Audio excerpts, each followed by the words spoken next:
இந்த வீடியோல ஸ்டாக் மார்க்கெட்டுக்கு நீங்க வரீங்கன்னா உங்களுக்கு தெரிய வேண்டிய 4 முக்கியமான விஷயங்கள் பத்தி பேசப்போம்.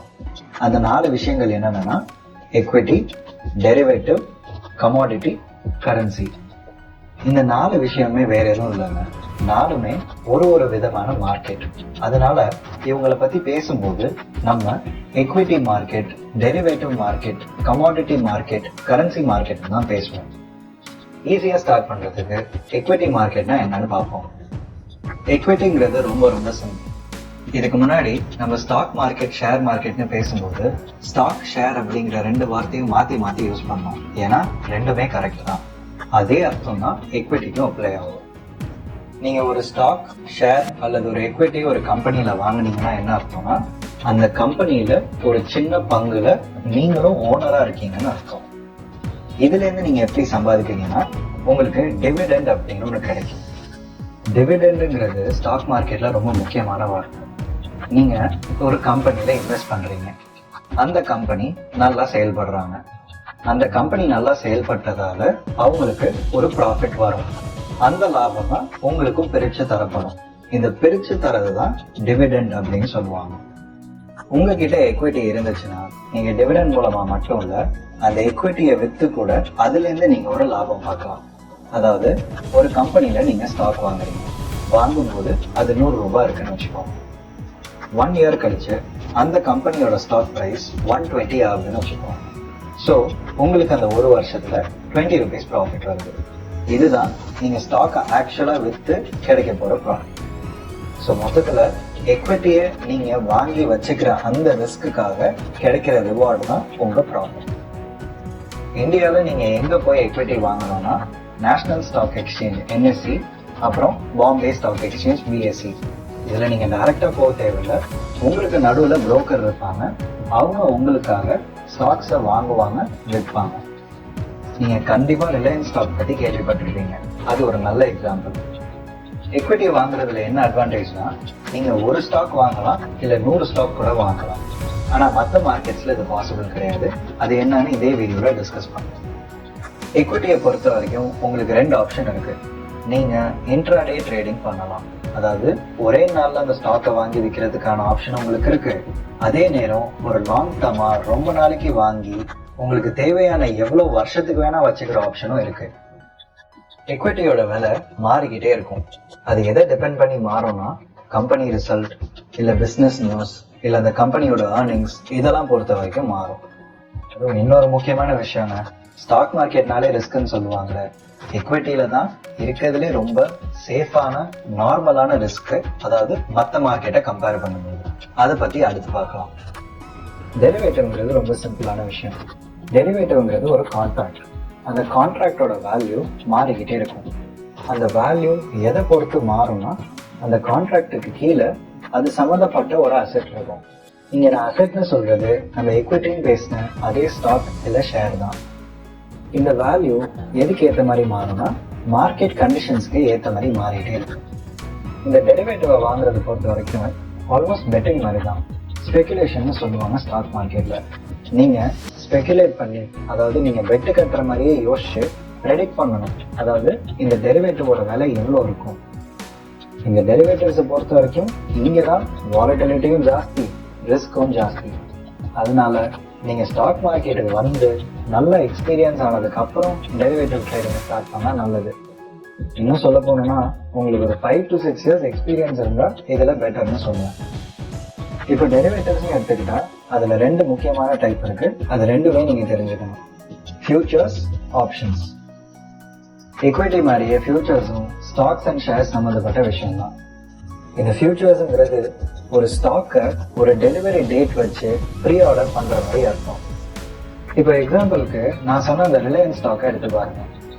அந்த ஸ்டாக்குக்கு இன்னைக்கு ஒரு பிரைஸ் இருக்கும். ஆனா இன்னும் ஒரு மாசம் இல்ல 2 மாசம் இல்ல 3 மாசம் கழிச்சு அந்த ஸ்டாக்கோட பிரைஸ் மாறிட்டே இருக்கும். அந்த ஸ்டாக்கோட பிரைஸுக்கு மார்க்கெட் ஒரு எஸ்டிமேட் தரும்.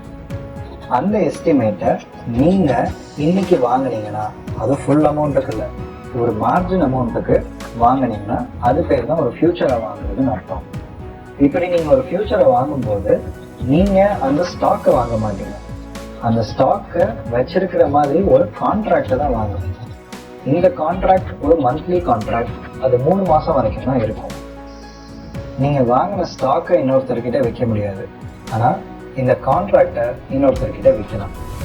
இந்த கான்ட்ராக்டே ஒரு மந்த்லி கான்ட்ராக்ட், அதுவும் 3 மாசம் வரைக்கும் போகும். ஃபியூச்சர்ஸை பொறுத்த வரைக்கும் இன்ட்ராடே ட்ரேடிங் பாசிபிள், ஆனா லாங் டேர்முக்கு வாங்கி வச்சிருக்கிறது பாசிபிள் கிடையாது. இப்போ இந்த ஃபியூச்சர்ஸ் இடத்துல தான் ஒரு கான்செப்டை நம்ம இன்ட்ரடியூஸ் பண்ண போறோம்.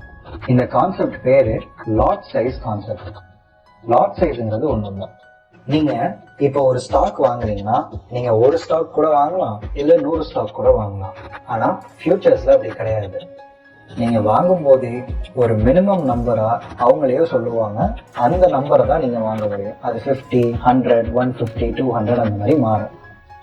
ஸோ ஃபியூச்சர்ஸை பொறுத்த வரைக்கும் எக்விட்டியை விட ரிஸ்க் ரொம்ப ரொம்ப ஜாஸ்தி.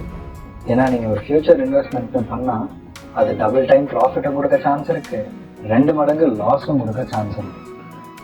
இப்போ நீங்கள் பார்க்க போகிறது அடுத்து ஆப்ஷன்ஸ். ஆப்ஷன்ஸ் ஒரு விதமான டெரிவேட்டிவ்.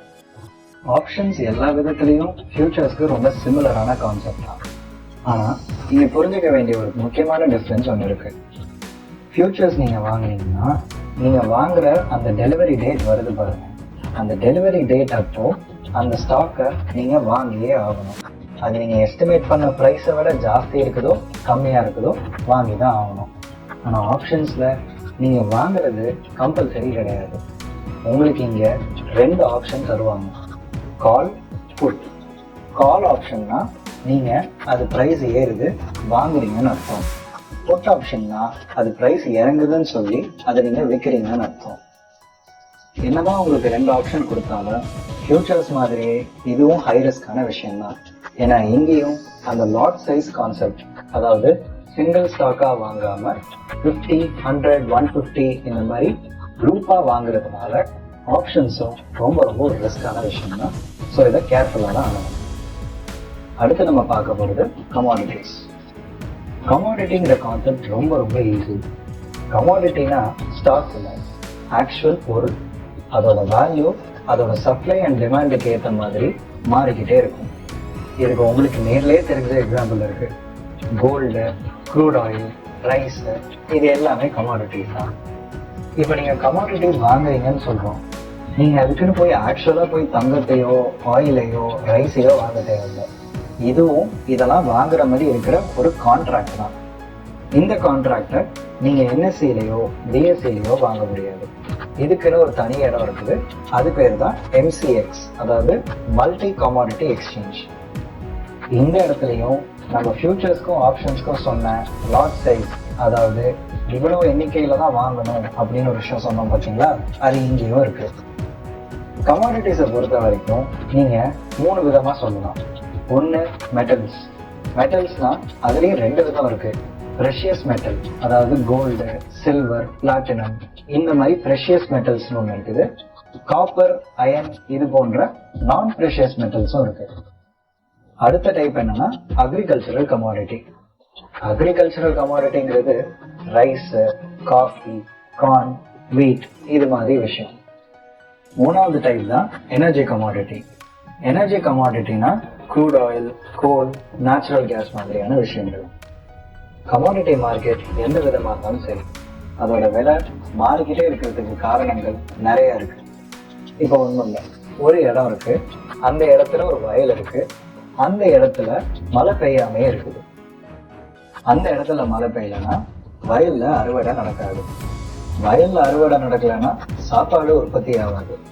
ஸோ டைரக்டா என்ன ஆகுதுன்னா சாப்பாடு விலை ஏறுது. எதனால? ஒரே ஒரு இடத்துல மழை பெய்யாததுனால. ஸோ இந்த அளவுக்கு கமாடிட்டி மார்க்கெட்டோட விலையை நிர்ணயிக்கிற விஷயங்கள் நிறையவே இருக்கு. அடுத்து நம்ம பார்க்க போகிறது கரன்சி. அந்த காலத்துல பார்ட்டர் சிஸ்டம் அப்படின்னு யூஸ் பண்ணுவாங்க. பார்ட்டர் சிஸ்டம்னா ஒரு சின்ன பொருள் வாங்கணும்னா கூட அந்த பொருளோட மதிப்புக்கு ஏற்ற மாதிரி ஒரு பெரிய அரிசி தந்து தான் வாங்குவாங்க. இது எல்லா நாட்டிலையும் எல்லா சமுதாயத்திலையும் நடந்துட்டு இருந்த ஒரு விஷயம். இந்த பார்ட்டர் சிஸ்டம்க்கு பதிலாக தான் இன்னைக்கு நம்ம கரன்சி நோட்ஸ் யூஸ் பண்றோம். ஒரு பொருள் வாங்கவோ விற்கவோ கரன்சி நோட்ஸ், அதாவது கேஷ் யூஸ் பண்றோம். சரி, இந்த கரன்சியை வச்சு எப்படி ட்ரேடிங் பண்றதுன்னு கேக்குறீங்களா? ரொம்ப ரொம்ப சிம்பிள் தான். ஒரு எக்ஸாம்பிள் எடுத்துக்கோங்க. நீங்க ஒரு 2 மாசத்துக்கு அமெரிக்கா போறீங்கன்னு வச்சுக்கோங்க. அமெரிக்கா போனா ருபீஸ்ல செலவு பண்ணுவீங்க, டாலர்ஸ்க்கு மாத்தணும்ல. ஸோ நீங்க அங்க போய் டாலர்ஸ்க்கு மாத்துறீங்க. ஆனா ஏதோ ஒரு சான்ஸ்ல உங்களுக்கு அந்த 2 மாசமும் நீங்க மாத்தின காசை செலவே பண்ணலன்னு வச்சுக்கோங்க. அந்த காசை நீங்க திரும்ப அப்படியே 2 மாசம் கழிச்சு இந்தியாவுக்கு கொண்டு வந்துடுறீங்க. நீங்க மாற்றும் போது $1 74 ரூபாவா இருந்திருக்கலாம்.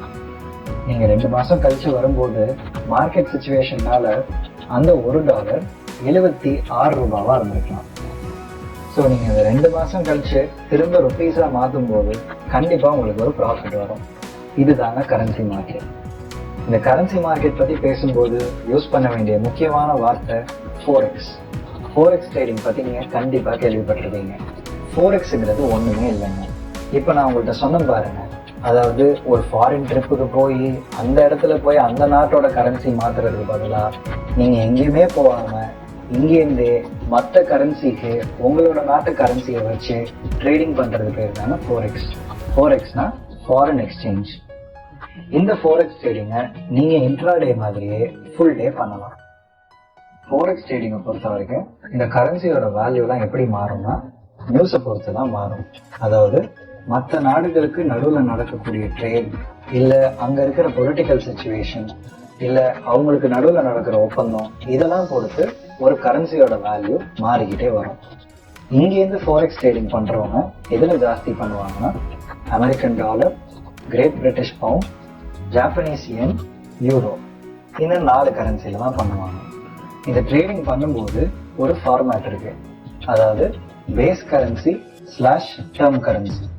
இது சிம்பிளா சொல்லணும்னா அமெரிக்கா டாலரை பேஸ் கரன்சியா வச்சுக்கோங்க, இந்தியன் ருபீஸை டேர்ம் கரன்சியா வச்சுக்கோங்க. ஸோ இதை நீங்க எப்படி எழுதுவீங்கன்னா $1 / 74 rupeesன்னு எழுதுவீங்க. ஸோ இந்த கரன்சி ட்ரேடிங்கை பொறுத்த வரைக்கும் எப்போ இதை வாங்கி எப்போ இதை செல் பண்றீங்க அப்படிங்கிறது ரொம்ப ரொம்ப முக்கியமான விஷயம்.